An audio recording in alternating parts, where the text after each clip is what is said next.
Saludos amigos y bienvenidos a Ven, Oye y Ve. Presentamos Caminando la Milla Extra de una situación del país que a todos nos atañe.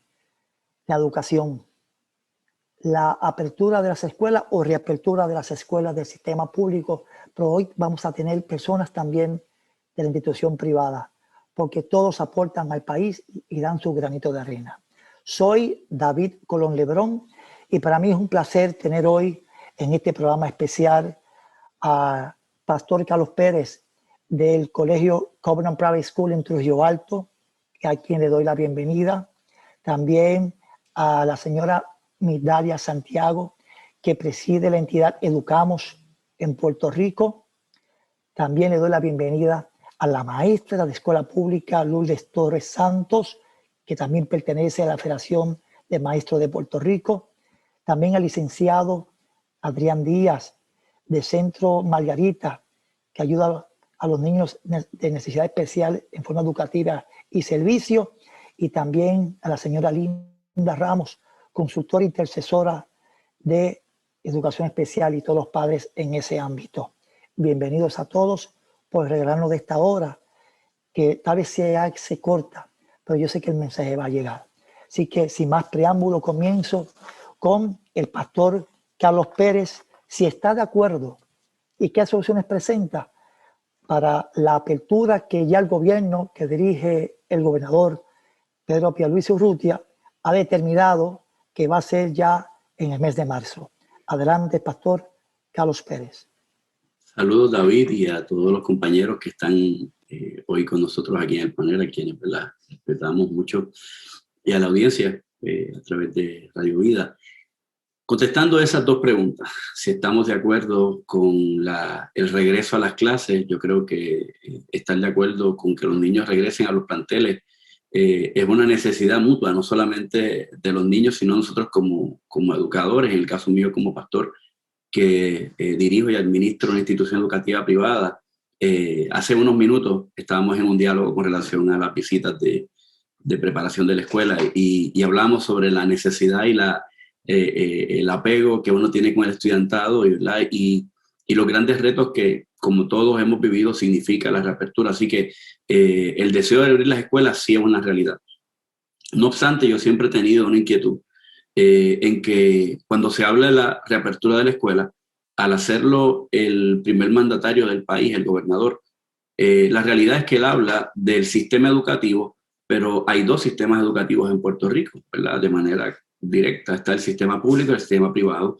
El sistema privado se ha mantenido operando. Yo no puedo, ¿verdad?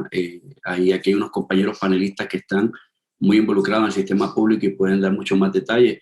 Pero desde la perspectiva privada nosotros hemos mantenido trabajando, las escuelas siguen dando clases, los planteles se han estado preparando desde agosto cada día y ajustándose, y cada vez que sale un protocolo tenemos que modificar los planes de trabajo y adaptarnos a esos protocolos y la realidad es que bajo las dos administraciones siempre hemos estado en la expectativa de que el plantel habla y eso nos ha obligado a tener todos los ajustes que se han tenido que hacer. Como padre y como ciudadano de este país, ¿verdad? Creo que hay una gran necesidad de cumplir con una serie de medidas para que el regreso a las clases no sea simplemente un capricho o una estrategia o una necesidad o un plan político, sino que se haga garantizando y asegurando el bienestar de todas las partes, los componentes, porque la escuela no es el estudiante.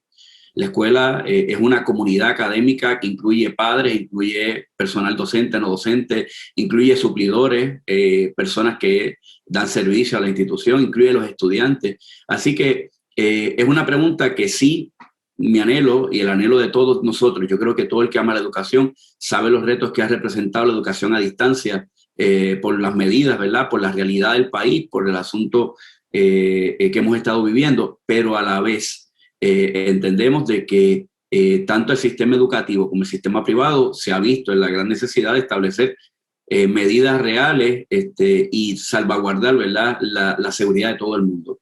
nosotros tuvimos la oportunidad hace una semana, hemos estado y recientemente hemos estado encuestando a los padres nuevamente y la realidad es que hay una gran inquietud, una gran preocupación y hay muchos padres que han determinado lo que van a hacer, lo que quieren hacer.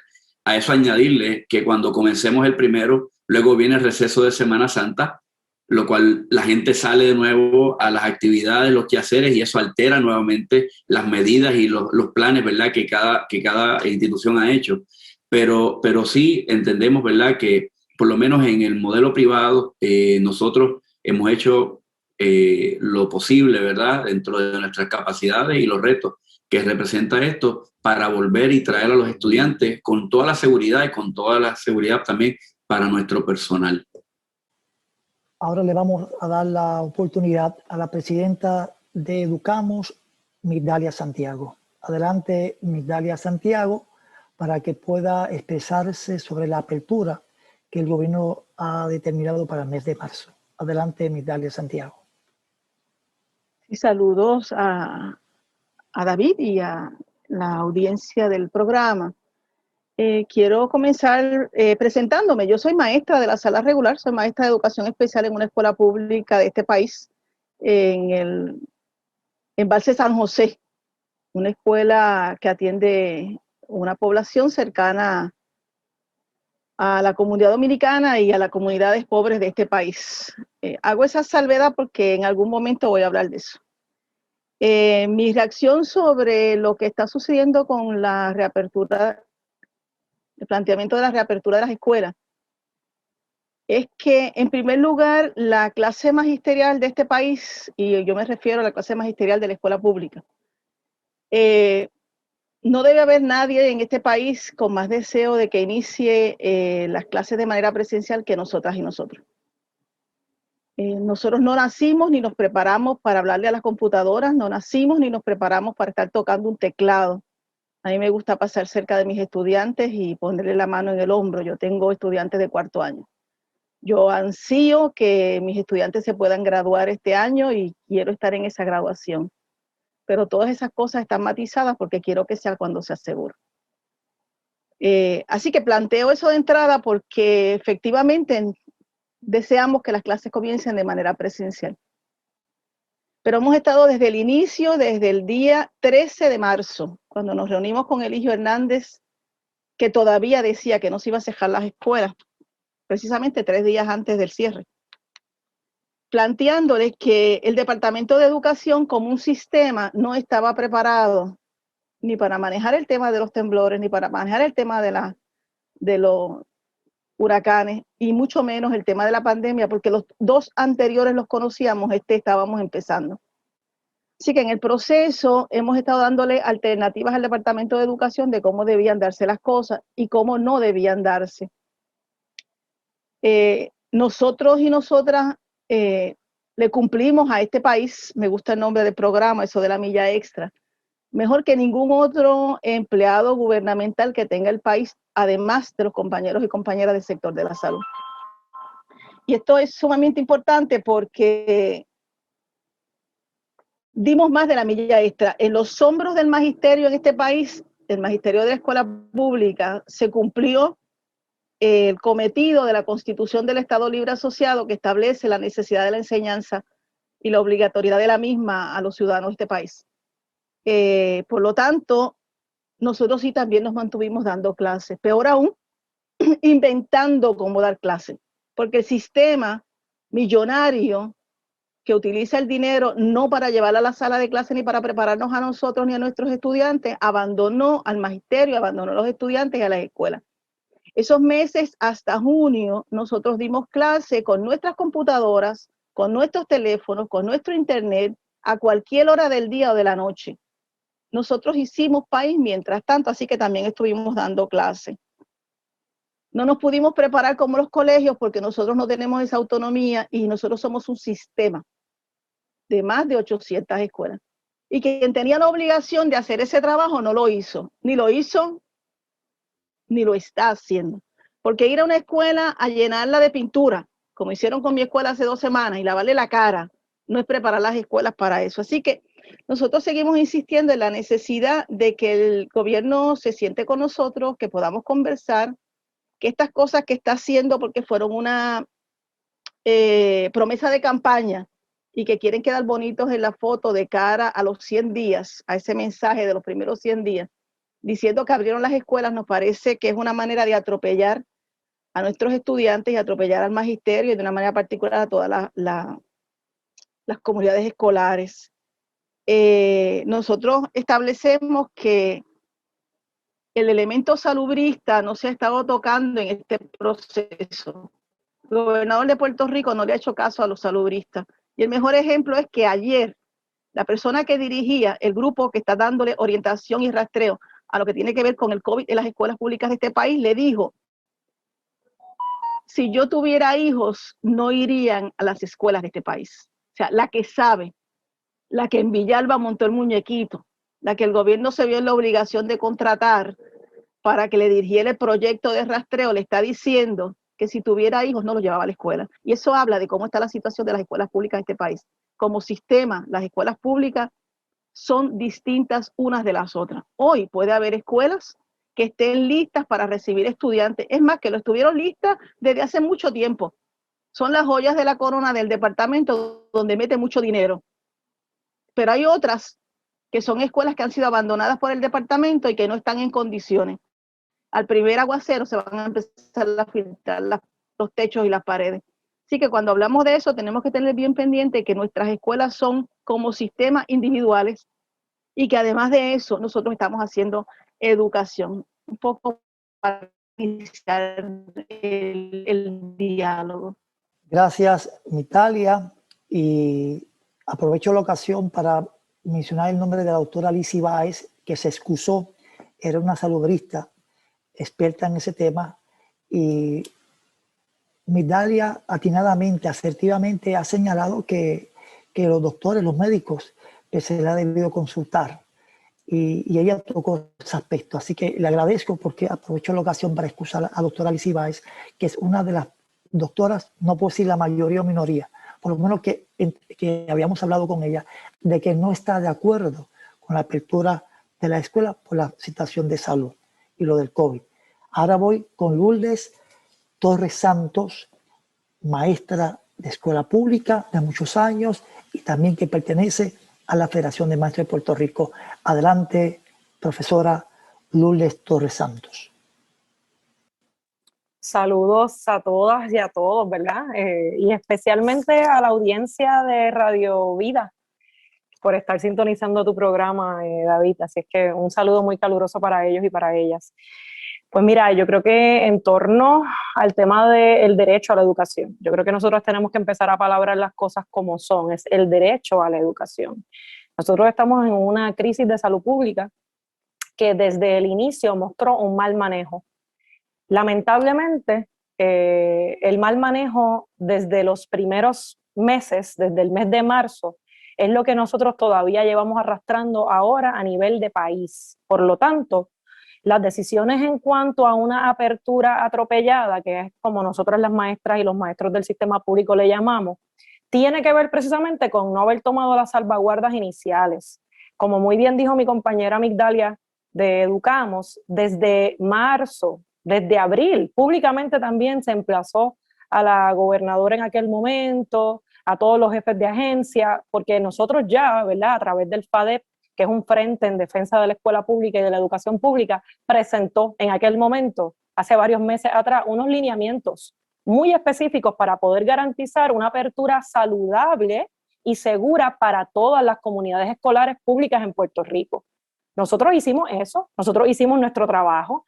Lamentablemente la prensa controlada por unos intereses político-partidistas bien particulares, se han dado a la tarea de desprestigiar al magisterio y de tergiversar nuestra intención de una reapertura solo cuando sea segura. Y yo necesito, David, hacer eso de manera muy puntual, porque en los meses de marzo, abril, mayo, tanto la Federación de Maestras y Maestros de Puerto Rico como Educamos, Únete y otros gremios, estuvimos tocando las puertas, enviando cartas, haciendo propuestas concretas de cómo se debía manejar una apertura segura.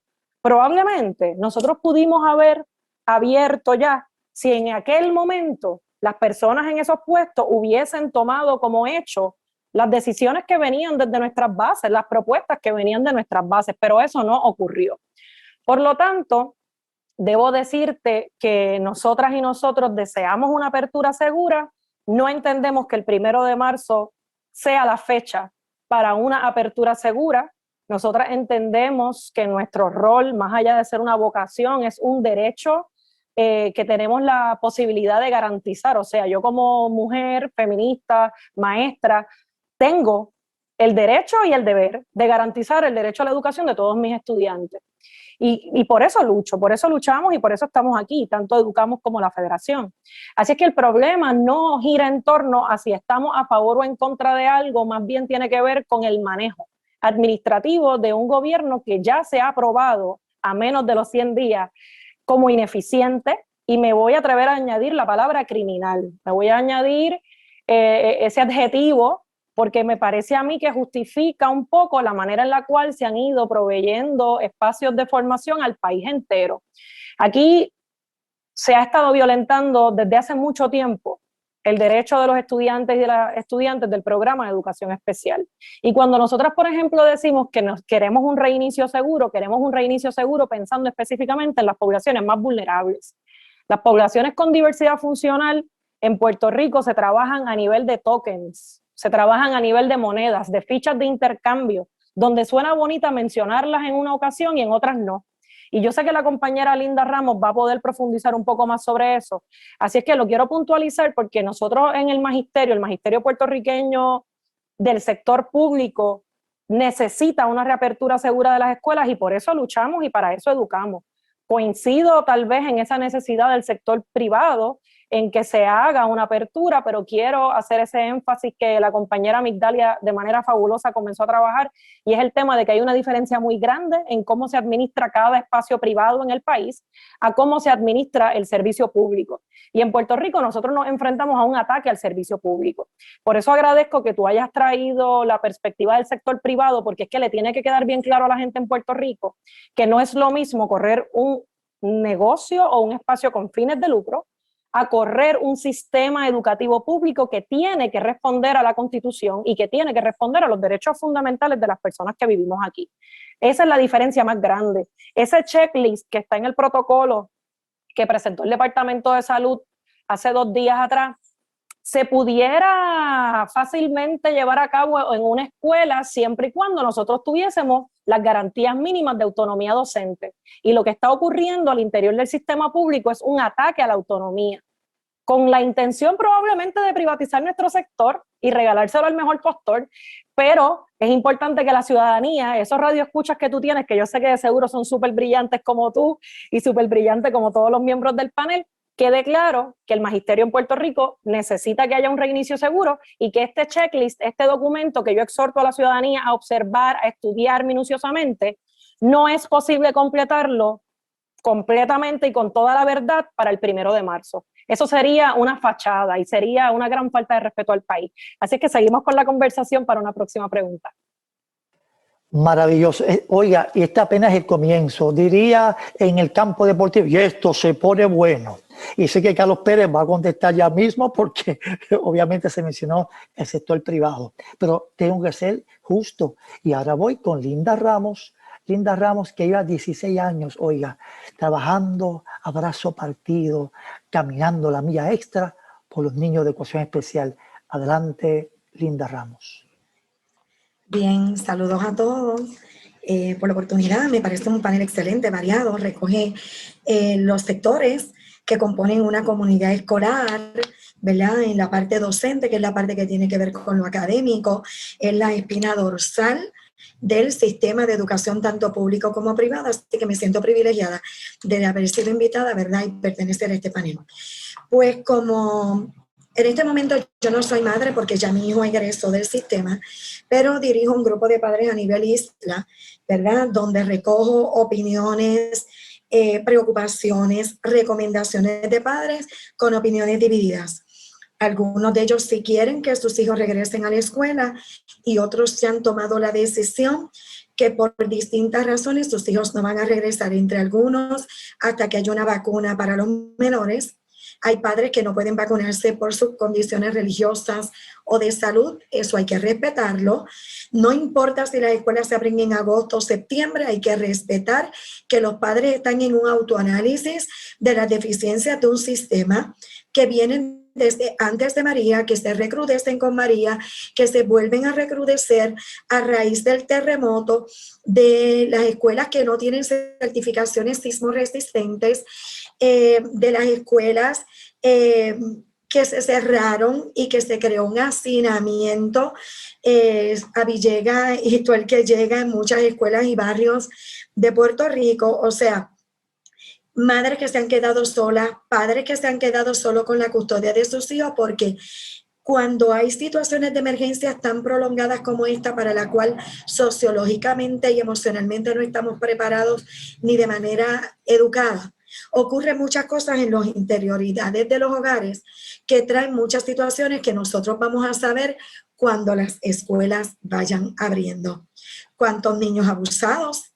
¿Cuántas mujeres abusadas? ¿Cuántos hombres abusados también por mujeres que tienen diferentes situaciones? Personas que han muerto, suicidios en los hogares o de algún familiar. Lo que vamos a recibir de los estudiantes va a ser una situación que podríamos imaginar y para la cual el sector docente y administrativo, pero más el docente, tiene que irse preparando desde ahora. Por eso es que yo he estado solicitando que las escuelas tienen que tener un tiempo para abrir para el personal magisterial, para el personal administrativo y para el personal de mantenimiento. Esperar hasta agosto para recibir estudiantes es una cosa, pero empezar a preparar ese salón, preparar mis listas, llamar a mis estudiantes con un proceso donde voy a estar unos días, unas semanas sin dar clases. Necesitamos un periodo que los maestros estén en las escuelas al menos 1 o 2 semanas sin que den clase a los estudiantes virtualmente, porque nosotros sabemos que el esfuerzo virtual ha sido un esfuerzo fútil para muchos maestros como para los estudiantes, porque el esfuerzo ha sido mayor. El esfuerzo que han hecho los maestros para poder competir, el internet, padres que son maestros también y tienen a sus hijos en su casa, tienen a padres que también son mayores de edad. O sea, la educación a distancia no se hizo para menores de edad. Las universidades enfrentaron un gran reto, aún teniendo cursos a distancia, y lo sabe todo el país. Grandes retos los que tenían educación a distancia aprobada hace muchos años a nivel postsecundario de adultos, las universidades. Yo estoy representando al sector de educación especial que corresponde a la tercera parte de la matrícula de estudiantes regulares que componen el sistema público.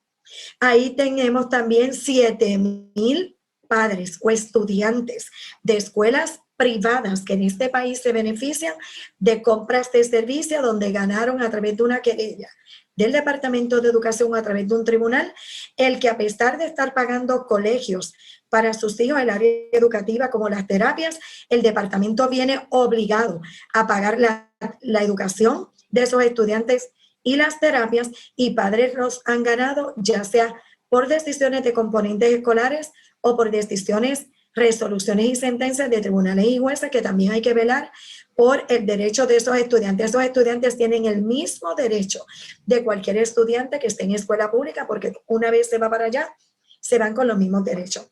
¿Qué ocurre con los estudiantes de educación especial?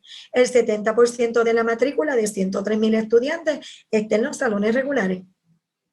Y cada maestro evaluará de sus estudiantes cuál ha podido tener un beneficio educativo o no en su salón de clase a nivel virtual, sin juzgar si el maestro ha sido bueno o no, porque es que es un secreto a voces que el país no tiene internet. Tenemos madres solas con un solo teléfono para darle clase a 3 estudiantes, tener varias plataformas, Microsoft Teams, Zoom, el WhatsApp para 3 estudiantes, y lo mismo le ocurre a los maestros. O sea, están todos en el mismo barco, en la misma situación. Pero administrativamente ya hay que meter los pies en el bote, porque es que no podemos esperar agosto. Administrativamente, aunque los estudiantes no lleguen, el personal se tiene que ir intercalando. Yo soy consultora de escuelas privadas y las escuelas privadas, muchas de ellas han estado intercalando en la presencia del maestro en el salón de clase y otros desde la casa. Y yo he visto cómo se ha hecho con las mismas dificultades que tienen los maestros de escuela pública. Los maestros de escuela privada han podido hacerlo. Una vez se practica, se puede realizar y perfeccionar mejor, porque eso es lo que vamos a hacer cuando empiece agosto.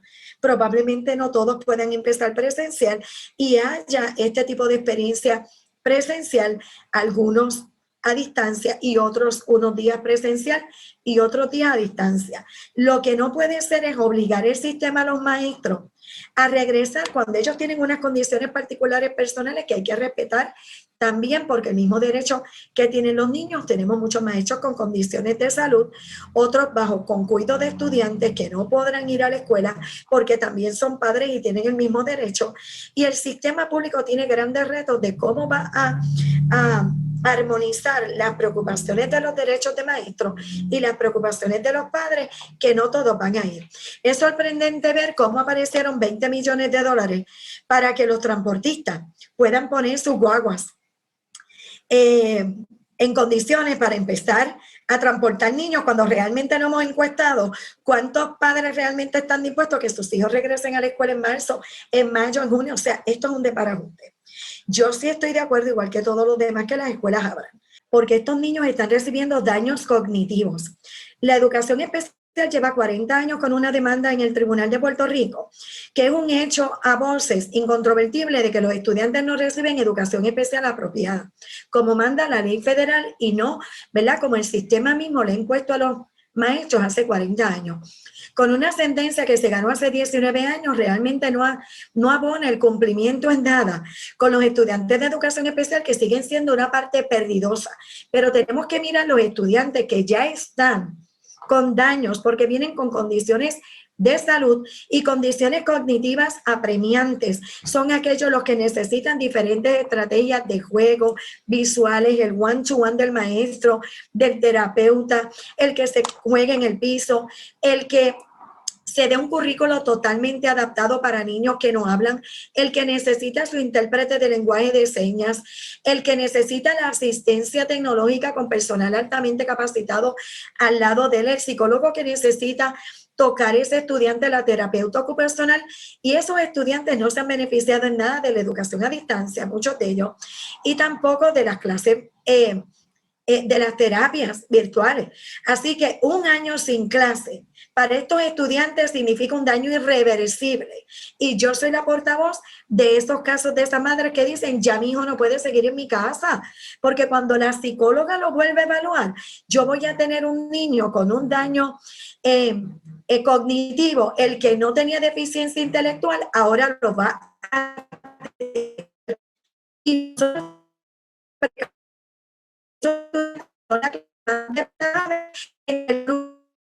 que lleva 40 años de ventaja. Así que tenemos que todo el mundo pensar en esos estudiantes. Yo entiendo que esos padres que ya decidieron que quieren que sus hijos vayan a la escuela, ya las escuelas tienen que tenernos con nombres y apellidos porque es voluntad del papá. ¿Cuál es mi misión como intercesora? Que el gobierno tiene que probarle al país y a los maestros lo siguiente. Estamos atropellados porque se ha esperado muy tarde para decir dentro de 170 y pico escuelas cuáles van a ser aquellas 50 o 60 que se ha tomado en consideración que van a abrir. Porque a lo mejor esa la decidió el departamento, pero a lo mejor la federación, educamos, algún padre de mi grupo diga, Linda, esa escuela no puede abrir porque esa escuela no está certificada para sismo resistente. Esa escuela no puede abrir porque tiene una contaminación de ratas. Esa escuela no puede abrir porque no tiene el personal de mantenimiento que se tiene que contratar por estudiantes para mantener los baños limpios. Esto es un reto grande que va a tener el Departamento de Educación porque el departamento ya tiene una plantilla grande de conserjes que le hacen falta y que no sabemos cómo los van a contratar. Si vienen de la empresa privada, no lo sabemos. Yo no puedo meterme si vienen de la empresa privada o no. Al día de hoy esas personas no existen.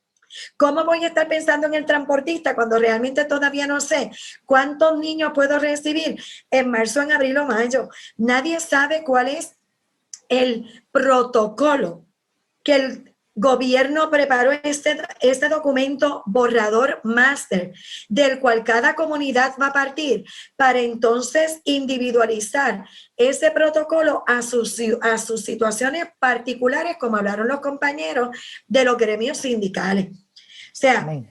en unas cosas estamos de acuerdo.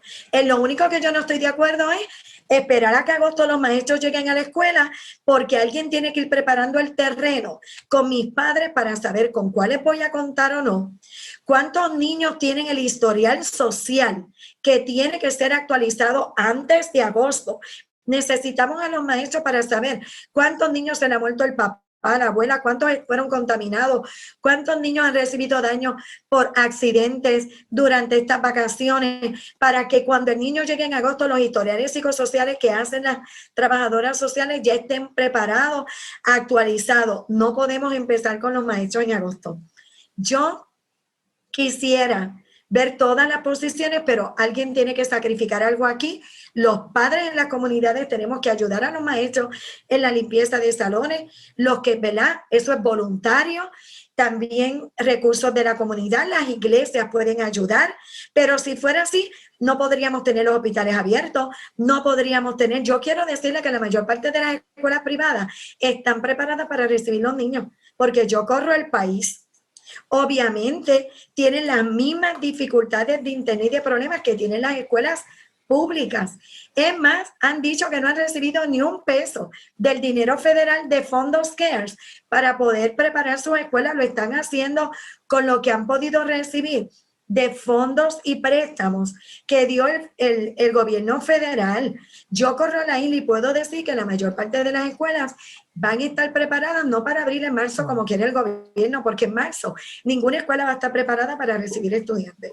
Pero cada gremio tiene que determinar cuál va a ser la fecha en que sus maestros deben de forma voluntaria alternar quiénes podrán ir a la escuela presencialmente, cuántos no, porque tienen situaciones particulares, pero de alguna manera tenemos que empezar a preparar el terreno, ver estos historiales sociales, quién le falta, y la voz que va a llevar esa información a la administración tienen que ser los maestros, porque son los que conocen a sus estudiantes y conocen a los padres. Muy bien, gracias señora Ramos por esa valiosa intervención, pero tengo que ir a hablar con el licenciado Adrián Díaz del Centro Margarita para su reacción. Adelante, licenciado Díaz. Saludos nuevamente. Pues mira, bien, ¿se oye? ¿Se escucha? Muy bien, licenciado. Sí, perdóname. Pues mira, bien breve con lo del centro. Nosotros desde mayo estamos dando servicio a comunidades de 0 a 6 años. Nos estamos dando servicio de respiro y terapias a niños ya hasta 15 años. Nosotros no hemos tenido ningún incidente en una población de más de 100 participantes, y eso incluye además los maestros, empleados docentes, ¿verdad? Y otras personas que pueden visitar ambos centros. Protocolo. Hemos establecido protocolos, pero realmente hemos seguido los protocolos que teníamos antes, porque en Puerto Rico se nos olvida que existe la influenza y siempre estamos preparados para este tipo de enfermedades respiratorias. Entonces, lo que sí vimos que en ese periodo de tiempo de 2 o 3 meses que estuvimos de marzo a mayo cerrados, como estos niños de educación especial y de corriente regular llegaron con ansiedad, llegaron con algunos con problemas de obesidad, con confrontación, con un montón de situaciones en un periodo de tiempo de 2 meses nada más. Y esto si lo añadimos a los problemas también que estaba teniendo la familia. ¿Ok? Y podemos hablar con la experiencia de que no hemos tenido ningún incidente.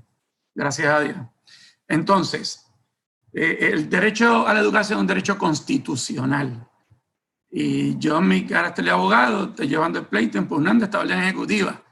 Porque aquí no puede venir un gobernador porque entienda una cosa, dar una orden para cerrarnos en las casas y para quitarnos el derecho a educación a los estudiantes. ¿Cómo se va a hacer? Pues puedo compartir con las compañeras que han discutido muy bien el asunto, que sí tienen que haber una manera adecuada de proveer esa información. Y el gobierno, en el caso de las instituciones públicas, tiene que asegurarse de proveerlo. pero no puede haber sido lo que hizo la gobernadora de encerrar a las personas, seguir pagando salarios y entonces no hacer nada y olvidarse que tenía que seguir dándole mantenimiento a todas estas escuelas y planteles para que el día que fuera a abrir, lo abrieran, ¿verdad? En las instituciones privadas, como digo todas las compañeras, a veces es más fácil o es más ágil hacer ese tipo de cosas. Pero en tanto, el derecho constitucional y todas las leyes que tenemos para que a nuestros niños se les garantice la educación tienen un porqué y una razón de ser. Y es no meramente impartir la educación, sino asegurarnos un desarrollo pleno en todas sus etapas sociales, cognitivas, educativas, de vida, incluso de desarrollo, de deportes, etcétera, etcétera, de alimentación. Y eso es un tema que deben de conocer mucho y más los que están en escuela pública, donde muchos de estos niños reciben esos alimentos ahí. Nosotros en el centro también damos alimentos y vemos la necesidad. Por lo tanto, en un resumen, ¿verdad? Bueno, voy a ir tan extenso. Si yo fuera a sumar todos los daños que estamos causando, hubiese sido bueno que estuviese la psicóloga aquí, a nuestra población de menores de 18 años, por no haber ido a la escuela durante más de un año, tenemos que sumar el tiempo del terremoto. Si sumamos todos los daños que tenemos, van a ser mucho mayores que los posibles daños que tal vez por un prejuicio hemos puesto porque no fueran a la escuela durante este periodo de tiempo, donde se alega que hay una pandemia y que los niños pueden sufrir daño. Y la realidad es, y tengo de frente, no sé si lo pueda compartir en la pantalla, cuando nosotros tenemos el season de influenza, de los 3.000 casos semanales que tenemos a veces en el pico de influenza, más del 50% son de niños menores de 18 años. Y cuando vamos a los casos confirmados y vamos a las hospitalizaciones, más del 50 al 45% están en esas edades. Y nosotros no cerramos el país. Nosotros tomamos precauciones y a veces cerramos las escuelas unas semanas en este momento. Pero cuando usted busque la estadística a nivel mundial sobre el efecto del virus en la población de menores de 18 años, se va a dar cuenta que las hospitalizaciones son menos del 1% del total de hospitalizaciones, que el número de casos que son de casos severos es menos del 6%. O sea, cuando usted mira la data, se va a convencer fácilmente que no es una enfermedad de niños, es una enfermedad de adultos y, como dijo el primer panelista, de personas que van teniendo otras condiciones más severas, ¿verdad? Y si lo buscan, ¿verdad? Somos personas que tienen obesidad, que tienen hipertensión, y esa es la población que tenemos que proteger. Normalmente no son condiciones de niños. Por lo tanto, nos hemos ido a una histeria y se nos olvidaron realmente ese derecho y cómo buscar alternativas de garantizar el servicio. Como dijo Linda, la población de educación especial es la más que se afecta porque todos los enlaces que tienen con la población, que a veces se limitan a la escuela, se pierden. Llegamos a tener niños con esquizofrenia, con retraso, con agresividad. Y mi niño es un niño severo y ha sido bien difícil lograr adaptarlo. ¿Y qué tuve que hacer? Pues buscar maestros que vinieran a mi casa y le dieran servicio en mi casa. Agraciadamente lo pude hacer, ¿verdad? Porque viene un PUA, vienen unas ayudas, para ciertas ayudas que tú las coges y las puedes usar. Pero de la experiencia que tengo, la mayoría de la gente continúa con su hijo en su casa, muchas veces sin poder atenderlo. Y el resto del país con unas preocupaciones que pueden ser válidas, pero no se justifican con la data y con la información. Así que no podemos empezar o seguir tomando decisiones o pensar que vamos a tomar decisiones correctas con el miedo de pensar que los niños se van a enfermar, que los niños transmiten. Y tengo los estudios aquí que con mucho gusto los podemos compartir, donde esa no es la experiencia mundial, donde esa no es la data médica ni los estudios que tenemos. No despinta que hay que arreglar las escuelas. Que si no todas las escuelas pueden abrir, pues no todas pueden abrir. Pero yo creo que todas las escuelas que sí puedan abrir, tienen que hacerlo. ¿Está bien? Tenemos que hacer un esfuerzo y lograr que esos niños regresen a la escuela, porque en el mundo completo somos el tercer país que menos educación está dando a sus hijos y a sus estudiantes. El tercer país en el mundo. ¿Ok? Así que nuestros niños no solamente vienen con este problema, vienen con el terremoto, vienen con María. Así que ustedes, los maestros, saben el rezago académico que tiene esta generación. Esta generación va a competir con los niños de Estados Unidos y de otros países que sí están en las escuelas, que sí están recibiendo educación presencial, que están siendo retados por sus maestros y por sus peers y que tienen un desarrollo emocional pleno. Así que si queremos seguir estirando el chicle, aquí no se trata de si el gobernador tiene unas motivaciones o no. Es que las que él tenga son las de él, pero la realidad de nuestros niños es que tienen que volver a la escuela por un sinnúmero de razones. Y los papás que tampoco pueden trabajar porque tienen sus hijos a la escuela, nadie les paga muchas veces un salario, están en situaciones precarias. Por eso usted ve que todavía las filas de compra se llenan, ¿verdad? Pero entonces, hay una invitación a repensar cómo estamos tomando y basado en qué información tomamos las decisiones. Yo tengo una demanda que acabo de radicar al Departamento de Salud, donde ellos no saben cuánta gente está enferma. Donde me dicen que el 64% de las autopsias que se han hecho demuestran que las personas no murieron por COVID, que solamente un 8 o 10% estuvo relacionado realmente al virus y tal vez un 3 o 4% fue por el virus. Esa información no la tiene el pueblo, pero se puede buscar. La manera en que usted hace las pruebas está mal hecha. Las pruebas no se hacen para detectar virus ni enfermedad, solamente para confirmar diagnósticos. Y el World Health Organization nos está diciendo hace tiempo que las pruebas no se hacen a la cantidad de ciclos que hacen los laboratorios privados. Eso es un tema un poco técnico, pero bien breve. Si usted hace la prueba a 25 ciclos de replicación de la muestra de material genético y le da positivo, pues es probable que esa persona hubiese tenido el virus, pero usted nunca va a saber si lo tiene en ese momento o si ya lo tuvo. Por lo tanto, usted no sabe si está enfermo. No le podemos decir a la gente que está enferma. Pero si esa misma prueba la siguen haciendo a 40 ciclos de replicación, el grado de error es grandísimo. Usted no sabe si esa persona tuvo este virus y menos sirve para confirmar. Y esa es la prueba que usted usando los laboratorios y elaborando, ¿verdad? Pues esto viene para tratar de maximizar la cantidad de casos positivos y crear el problema que tenemos de cómo tomamos decisiones. Así que la invitación al gobierno es que haga bien las pruebas y que nosotros tengamos la data, y no solo la data de la isla, la data por área. Pues usted vive en Morovis y allí no se reportan casos, pues ¿por qué tengo que tener un grado de protección mayor al del área de mayor incidencia? Invito a los compañeros, pueden buscar el reglamento 7380 del Departamento de Salud, que se hizo para pandemias y explica cómo hacer estas cosas, y no se hizo.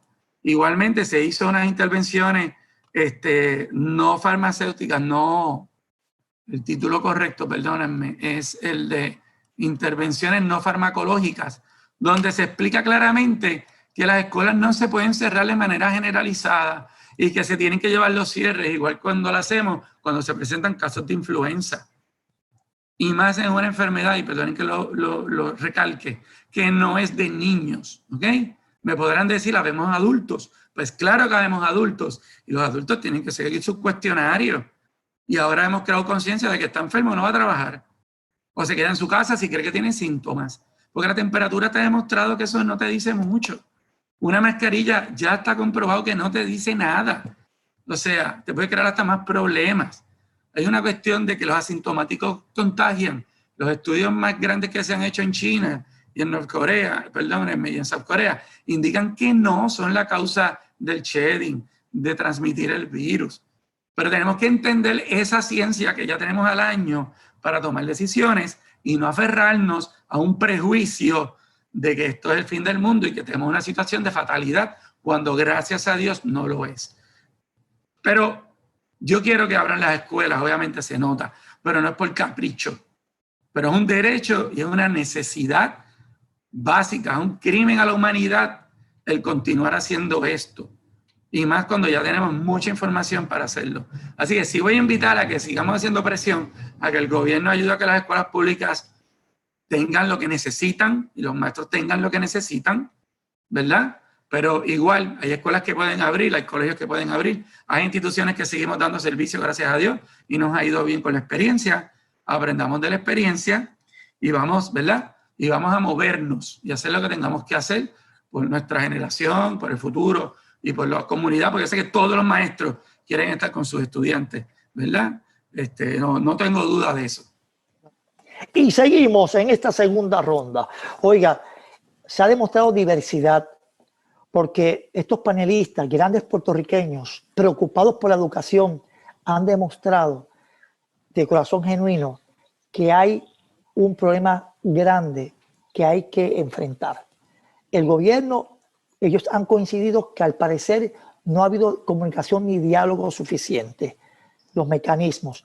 Ahora, voy con Carlos Pérez, el pastor Carlos Pérez de Covenant Private School, para que siga retomando el tema y cómo podemos lograr una solución, una esperanza, reconciliación en todo este andamiaje de la educación, donde algunos entienden que se debe abrir, otros más tarde para agosto, otros no creen en el proceso porque está la trágala. Pastor Carlos Pérez, su reacción. Ya, yo quiero primero que nada establecer que la escuela nunca ha estado cerrada. La escuela está abierta, la escuela está trabajando. Y en el caso de la escuela privada, yo puedo mirar hacia atrás y yo creo que el periodo más difícil que nosotros enfrentamos fue el cierre abrupto de marzo, porque no teníamos ni idea, no había explicación, no entendíamos, había un caos y un pánico generalizado que nos llevó a literalmente reaccionar. O sea, fue mucho más fuerte que los terremotos, fue mucho más fuerte que María. En María nosotros a los 9 días estábamos dando clases. Los terremotos, al día siguiente, el 7 de enero, nosotros teníamos un inspector ya para que el 9 inspeccionara la escuela. Pero cuando se generalizó la crisis del 13 y del 15 de marzo, eso fue algo que desarticuló la emoción del país, nos encerró sin explicación, sin entender. Y la realidad es que hay que comenzar a trabajar. Nosotros realmente como instituciones, y la compañerita planteaba una gran diferencia porque la escuela privada es como si fuera más fácil. Nosotros tenemos que darle respuesta a tanta gente. Tenemos un padre que quiere que le abramos, que le demos un servicio pasando todas las expectativas que cada uno pueda tener de lo que él espera que debe ser la educación, comparándola con todas las otras escuelas de sus vecinos y los amigos y los sobrinos, a la realidad que nos pone en una posición, ¿verdad?, de dar un servicio que tiene que no solamente cumplir con los estándares, sino que también satisfacer expectativas y deseos y expectativas de los padres, lo cual estamos claros que nunca las vamos a poder, pero es parte de la operación. Ese es parte del reto que nosotros tenemos como institución. Pero además a eso, yo coincido con los compañeros, nosotros hicimos los trabajos, en marzo vivimos la realidad y quiero hacer una salvedad. Yo estudié en el sistema público del país, yo conozco el sistema público del país porque lo viví de primera mano. Tengo hermanos que han sido maestros del sistema público, así que no hablamos, ¿verdad?, tomándolo. Al contrario, entendemos la realidad y la observación que nosotros podemos hacer es un rayo de esperanza a lo que entendemos que el Estado debe hacer. Porque en verano preparamos las escuelas, en agosto nosotros trajimos a nuestros maestros de manera presencial, los que así podían hacerlo, y pudimos traer a todo el personal de vuelta y nos hemos dado a la obligación no solamente de enseñar, sino de ir abriendo el plantel con lo que llamamos nosotros los tours, donde los niños empiezan a ver a los maestros, vienen en caravanas a la escuela, los maestros salen afuera, y mantener la salud emocional del niño, que es sumamente importante, porque no es únicamente un niño que llegue, porque cuando leemos el protocolo que se envía literalmente a cualquier padre, piensa, espérate, pero ¿cómo va a estar el niño? ¿Va a estar más saludable mentalmente en su casa o en la escuela? No puede salir, no puede hacer aquello. Es sumamente restrictivo y no da la oportunidad, como decía el licenciado de una manera muy clara, cada plantel. Yo creo que si la educación siempre ha buscado la autonomía escolar, en este momento la autonomía escolar del sistema público la necesita, como la tiene el sistema privado. Cada escuela tiene que tener la responsabilidad de ajustarse, de mirar, de analizar, porque podemos decir, la gente quiere regresar. En nuestros números, lo que hemos recibido de feedback de los padres no es que ellos quieren regresar, la retroalimentación de ellos es que algunos se quieren quedar, que no quieren hacer más inversión, que ya se adaptaron, pero cada plantel tiene que cumplir con eso, cada plantel tiene que tener ajustarse a esa realidad. Y eso, ¿verdad? Es parte de los retos que tenemos en este tiempo. Pero yo estoy convencido que la educación no está cerrada. Las compañeras que están hablando, los directores, los administradores, están trabajando como nunca, mucho más que antes. Porque ahora no es solamente pensar en el aula, es pensar en la tecnología, en la infraestructura. Ninguna escuela tenía el internet necesario, pública o privada, antes de la pandemia para poder dar clase online y conectar a 300, 400 estudiantes a la vez en una aula. No existe. Y esa infraestructura tenemos que traerla nuevamente. O sea, que son retos que tenemos y como lo hemos hecho en otras ocasiones, nos vamos a levantar. Pero no se trata de quién lo hace y quién no lo hace. Como bien lo hace el centro del licenciado, esa es la realidad. Tenemos que poner de nuestra parte y volver. Tratar de volver. Y esto lo viví yo en la iglesia, cuando nos dijeron que las iglesias tenían que estar cerradas. Y nosotros, pues, ¿qué hicimos? Pues tuvimos que abrir la iglesia porque no había forma. Pues no podemos hacerlo como antes, pero tenemos que traer a la gente de vuelta al templo. Gracias, Pastor Carlos Pérez. En este tiempo que me queda, voy a tratar de ser breve. Yo fui parte de la escuela pública desde Kinder, John F. Kennedy, María Libertad Gómez, doctor Pedro Albizu Campos, con orgullo. Y he visto el trabajo intenso, incesante de los maestros y cuán difícil será hecho dar una buena educación. Hasta de sus propios bolsillos ustedes gastan su dinero, su pan nuestro de cada día. Y he visto en ustedes un sentir de corazón. Y voy con Migdalia, que sé que Migdalia, en estos minutitos que quedan, se van a hacer cortos, Migdalia, pero tienes la educación especial, tienes los muchachos de escuela pública para que nos den un mensaje esperanzador, a pesar de que parece que no hay luz al final del túnel en el gobierno. Sé con ustedes hay luz al final del túnel. Adelante, Migdalia Santiago. Sí, yo quiero establecer que hay unas diferencias entre lo que es el sistema público y el sistema privado. Yo las estipulo, no las comparo. Y voy a hablar de lo que somos nosotros, ¿no? A nosotros nos corresponde trabajar sin olvidar el nivel de pobreza que vive nuestra nación. Los números están ahí. El 80% de la población de mi escuela vive bajo los niveles de pobreza. Algunos de ellos son maestros de la escuela, que quede claro, ¿no? Sin internet, sin computadoras. Recientemente, en diciembre, fue que empezaron a llegar. Por eso es que no quiero hacer comparaciones, sino hablar de mi realidad escuela pública. Porque antes de terminar este espacio que tengo, necesito sacarme del sistema lo que he sentido como prejuicio y copié. Lo que hemos hecho, señora Linda Ramos, no ha sido fútil. No ha sido fútil. Los miles de maestros y maestras de este país hemos hecho más de lo que nos correspondía. Estar a las 10 de la noche contestándole a un padre lo que es un logaritmo para que pueda explicarle a su hijo no es fútil. Decir que alguien tiene que sacrificar algo aquí duele. Porque si alguien ha sacrificado en este país, hemos sido los maestros y las maestras, los padres y las madres de mis estudiantes y mis estudiantes. Pero nosotros también. Hablar sobre que se nos sigue pagando un salario es como decirnos que no hemos estado haciendo nuestro trabajo. Y eso es una falta de respeto a esta servidora y al magisterio del país.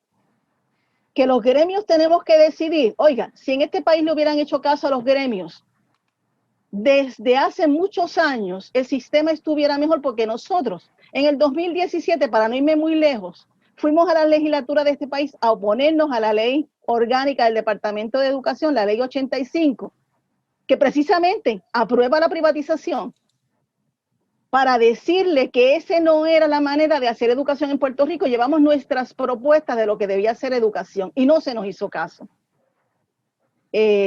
Así que quería decirles eso porque uno tiene que liberarse de los prejuicios cuando uno hace su discurso. Faltan 1.400 conserjes en las escuelas públicas. ¿Quién le va a dar mantenimiento a esos baños, al lugar donde se tienen que lavar las manos los estudiantes, a los salones donde hay que hacer el distanciamiento físico? ¿Quién? Vamos a hablar de números. Nosotros tenemos un problema serio en el Departamento de Educación y es un problema del gobierno. Entonces vamos a separar lo que es el gobierno que no ha hecho la función que le corresponde y lo que estamos haciendo los maestros y las maestras, porque parece que en ese interés por el Estado seguir afectando y quitándonos a nosotros el respeto que se supone que tenga la comunidad hacia el magisterio, como lo tiene hacia los abogados, como lo tiene hacia los periodistas, urge que retomemos eso y que le demos el valor que corresponde a ese sector al que yo represento. Claro que queremos que la autonomía escolar se respete, claro que sí, si esa ha sido nuestra pelea histórica. Si cada escuela pudiera manejar su presupuesto, que no lo puede manejar, si cada escuela pudiera comprar lo que necesita, que no lo puede hacer, si cada escuela puede contratar a la persona que necesita, que no lo puede hacer, porque eso está centralizado, no, el cantar sería otro y hoy tendríamos muchas escuelas listas para abrir, pero esa no es la realidad. Además de que, para terminar, con $1,750 de salario al magisterio con doctorados, no se hace patria. Eso es parte de lo que también tendríamos que estar discutiendo de cara a la apertura de esto, porque nosotros sí nos hemos sacrificado, sí hemos hecho lo que nos ha correspondido hacer, sin olvidar nuestro sur, que va a abrir, sea el 1 de marzo, sea el 1 de agosto, sin escuelas. Y ese sur tampoco podemos olvidarlo, porque ese sí que todavía está más desventajado que el resto del país.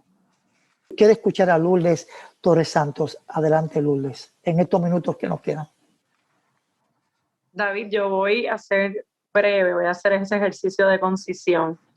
En primer lugar, yo creo que tú nos debes a todos nosotros en este panel una segunda vuelta, una segunda conversación. David, te estoy emplazando públicamente para una segunda ronda de conversación, donde las reglas de conversación se limiten a 2 minutos para que podamos tener tiempo de discutir otras cosas a profundidad.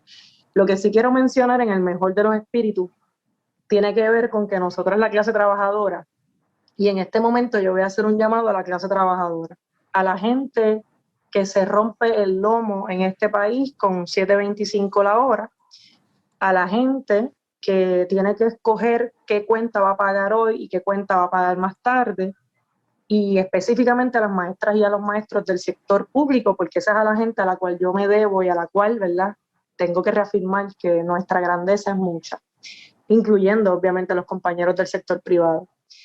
En ese llamado grande a todos los trabajadores y todas las trabajadoras, nosotros tenemos que retomar el control sobre nuestros medios de producción.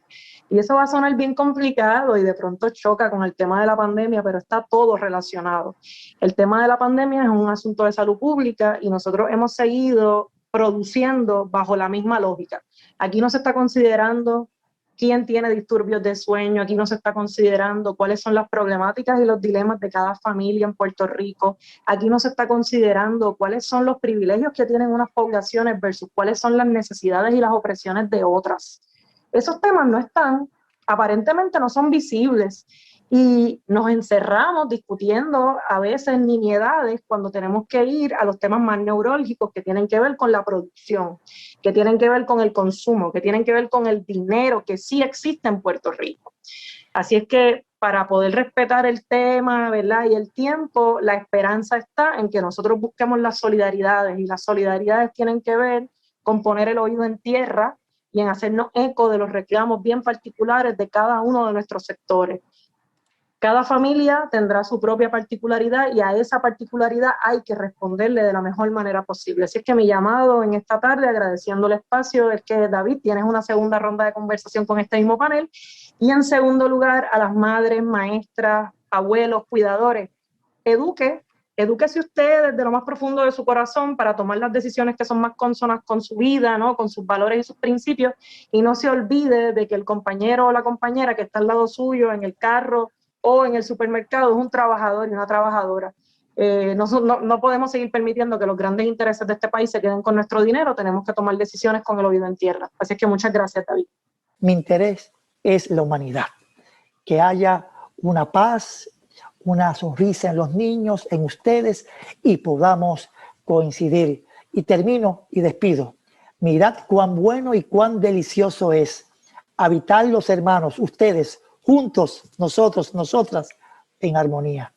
Hasta la próxima. Soy David Colón Lebrón. Gracias por caminar la milla extra. Bendiciones.